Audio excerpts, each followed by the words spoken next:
নেপাল থেকে জলবিদ্যুৎ ভারতের উপর দিয়ে বাংলাদেশে আসা, সেটি ওয়াজ কনসেপ্ট। 15 বছর, 12 বছর, 13 বছর আগে এটা কনসেপ্ট ছিল। আজকে সেটা রিয়ালিটি।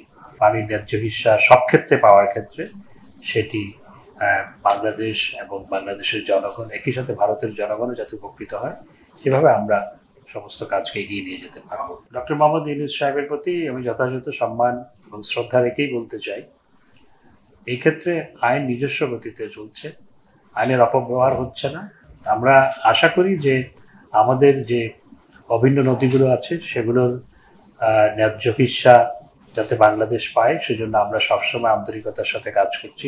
যৌথ নদী কমিশন কাজ করছে।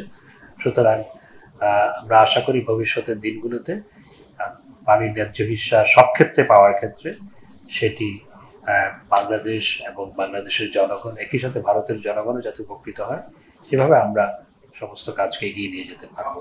আজ থেকে 10 কিংবা 15 বছর আগে যে সমস্ত বিষয় কল্পনারও বাইরে ছিল, যেমন নেপাল থেকে জলবিদ্যুৎ ভারতের উপর দিয়ে বাংলাদেশে আসা, সেটি ওয়াজ কনসেপ্ট।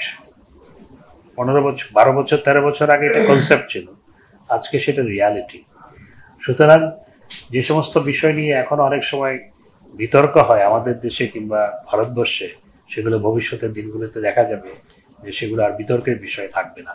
উভয় দেশের উপকারের জন্য, উভয় দেশের মানুষের কল্যাণের জন্য সেগুলো কার্যে পরিণত হবে। ডক্টর মোহাম্মদ ইউনূস সাহেবের প্রতি আমি যথাযথ সম্মান এবং শ্রদ্ধা রেখেই বলতে চাই, এই ক্ষেত্রে আইন নিজস্ব গতিতে চলছে, আইনের অপব্যবহার হচ্ছে না। ঢালাইয়ে দৃঢ়তা, নির্মাণে নিশ্চয়তা, প্রিমিয়ার সিমেন্ট, ঢালাইয়ের রাজা। বরং তিনি আইনগতভাবে অন্য কোনো অভিযুক্ত ব্যক্তি কোর্টের যে সিম্পেথি পায় না, সেক্ষেত্রে তিনি অনেক কোর্টের সিম্পেথি পাচ্ছেন এবং কোর্ট তাকে জামিন দিয়েছে। সাথে সাথে তিনি 1 ঘন্টার জন্য তাকে গ্রেপ্তার হতে হয়নি। কিন্তু অন্য কোনো ব্যক্তি হলে আমি মনে করি না তিনি যে কোর্টের যে সহানুভূতি পাচ্ছেন সেটি পেতেন কিনা। I have a doubt.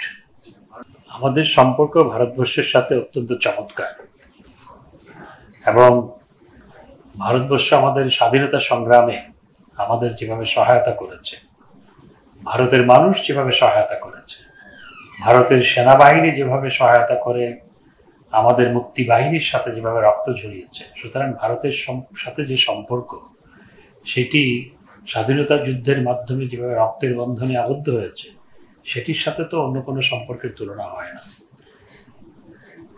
China আমাদের ডেভেলপমেন্ট পার্টনার। চায়না আমাদের দেশের উন্নয়নে, অগ্রগতিতে বিরাট ভূমিকা রাখছে। আমাদের পররাষ্ট্রনীতি হচ্ছে friendship to all, marriage two নান। সুতরাং এক দেশের সাথে সম্পর্ক আরেক দেশের সাথে সম্পর্কের ক্ষেত্রে কখনো কোনো প্রভাব ফেলে না আমাদের পররাষ্ট্রনীতিতে।